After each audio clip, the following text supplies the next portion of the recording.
ស្វាគមន៍មកកាន់ដំណើរកម្មសិក្សារបស់ពួកយើងទៅកាន់អតីតរាជធានីខ្មែរគឺតំបន់ទួលបាសានរឿងរ៉ាវអំពីការផ្លាស់ប្ដូររាជធានីពីទីក្រុងអង្គរមកកាន់តំបន់ទួលបាសាននេះនៅតែជារឿងដែលគួរឲ្យទាក់ទាញចិត្តសម្រាប់បុរាណវិទូនិងអ្នកសិក្សាស្រាវជ្រាវរហូតមកដល់បច្ចុប្បន្ននេះ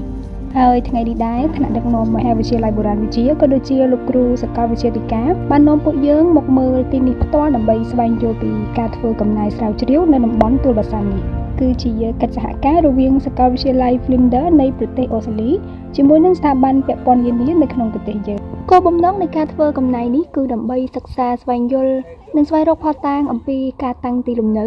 ការធ្វើកសិកម្មនិងបរិស្ថាននៃការរស់នៅរបស់មនុស្សកាលពីអតីតកាលនៅទីតាំងនេះគឺជាលោកគ្រូម៉ាទីនបុគ្គលសំខាន់នៃគម្រោងមួយនេះហើយលោកគ្រូតែងតែផ្ដល់ឱកាសឲ្យសិស្សនិស្សិតបានមកសិក្សាស្វែងយល់ពីការងារកំណែនេះដោយផ្ទាល់ដូចជាពេលនេះអញ្ចឹងសាច់នៃកលាលភិកយើងឃើញថាគឺវាមានសភាពរឹងហើយនឹងម៉ត់ច្រើននេះគឺជាលោកឯកឧត្តមសាកលវិទ្យាធិការហើយក៏ជាលោកគ្រូរបស់ពួកយើងបើទោះបីជាអ្នកជំនាញបានបញ្យល់ពួកយើងជាភាសាខ្មែរនិងភាសាអង់គ្លេសហើយក៏ដោយក៏លោកគ្រូនៅតែព្យាយាមបញ្យល់យើងបន្ថែមអំពីអ្វីដែលពួកយើងកំពុងតែឃើញនេះគឺជាលោកគ្រូវីតូលោកគឺជាបុរាណវិទូដែលមានជំនាញខាងដីនិងភូមិសាស្ត្រមកពីសាកលវិទ្យាល័យ Flinders University លោកគ្រូវីតូកំពុងតែបញ្យល់ពួកយើងអំពីបច្ចេកទេស OSL ដែលជាបច្ចេកទេសវិភាគសារធាតុខ្វត់ដែលមាននៅក្នុងដីដើម្បីរកមើលថាតើដីនេះមានអាយុកាលយូរប៉ុណ្ណាដំបូងឡើយលោកគ្រូយកបំពង់ពិសោធន៍ចាក់ចូលទៅក្នុងដីរួចដកមកវិញដោយមានដីនៅខាងក្នុងនោះត្រង់ចំណុចនេះរូបវិទ្យាត្រូវបានគេយកមកប្រើប្រាស់ជាប្រយោជន៍នៅក្នុងវិស័យបុរាណវិទ្យា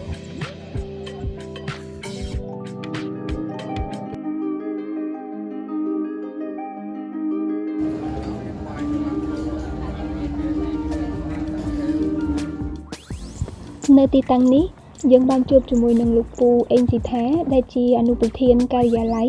មន្ទីរវប្បធម៌ខេត្តកណ្ដាលទីតាំងទួលបុរាណនេះគេរកឃើញបំណែកភាគបុរាណបំណែកឥដ្ឋជញ្ជាំងឡកំណាលកលភាគសម្រាប់ដុតហើយគេអាចសន្និដ្ឋានបានថាទីនេះគឺជាឡបុរាណភាគដែលគេរកឃើញនោះគឺភាគច្រើនសុទ្ធសឹងតែជាភាគសម័យអង្គរទីតាំងបន្ទាប់នេះគឺទួលបុរាណបញ្យល់និងបកស្រាយដោយលោកពូសុយពៅស្រទាប់ដីខាងលើនេះភាគច្រើនគឺជាដីចម្ការកាលពីសម័យខ្មែរក្រហមនេះបើតាមព័ត៌មានពីអ្នកសម្រាប់ស្រទាប់ដីទី2គេរកឃើញមានភាគចិនពីបេដងដែរស្រទាប់ទី3ដល់ខាងក្រោមគេសន្និដ្ឋានថាគឺនៅសម័យអង្គរដោយសារតែគេរកឃើញភាគប្រភេទ stoneware ហើយភាគច្រើនគឺជាភាគដែលផលិតនៅក្នុងតំបន់នេះផ្ទាល់តែម្ដងលោកពូសុយពៅបានបញ្យល់ថាគេរកឃើញរចនាសម្ព័ន្ធចង្ក្រានដែលក្នុងនោះមានជើងសសរ2ដើមហើយក៏មានសំណល់ចង្ក្រានផងដែរសំណល់ទាំងនេះក្រុមការងារសន្និដ្ឋានថាគឺជារបស់មនុស្សកាលពីសម័យអង្គរ